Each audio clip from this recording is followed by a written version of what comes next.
pane zvinhu zvinogara zvichindinetsa. Handizivi kuti ndini ndega here kana kuti takawanda, but zvinhu izvozvo zviri kundishungurudza because apa mutemo unenge utaura zvavo wega, isusu tichifungawo zvedu. Guys, iri harisi skit, inzwai nyaya iri pana. Una kuti chi? Una kuti chi? Eish. Muona kuti chi? Mutemo unoti wanzi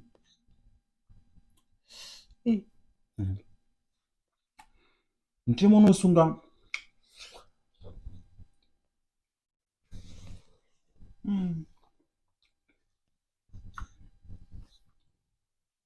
guys, mutemo unoti hazvitenderwi kudanana nemwana ari under 18 handizvo.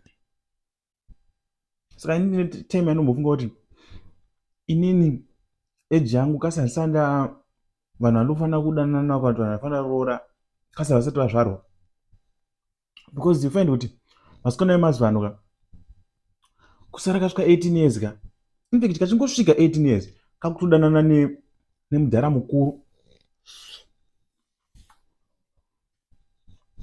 munhu akakura kudai.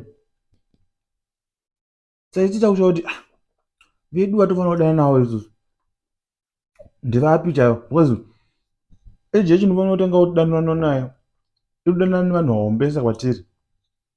Ko isusu todanana nevapi? I think ine vako tofanira kutoredusawo kana zvichinetsa, voredusa kuti maybe takufanira kutangira pa10, because toroorana hapana vatoroora, because kana kuti voisa hava mutemo wekuti eji yakati kusvika eji yakati inofanira kudanana nevanhu eji yakati kusvika eji yakati, because vadhara vari kutitorera. Handikunyepere,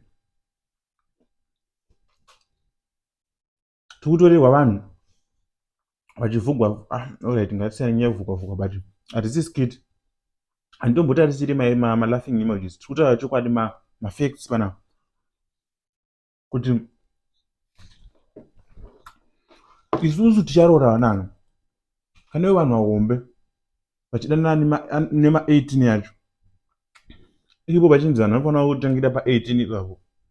Saka isusu ticharoora vanhu kana kuti tikadanana nanhu, togara chindinetsa.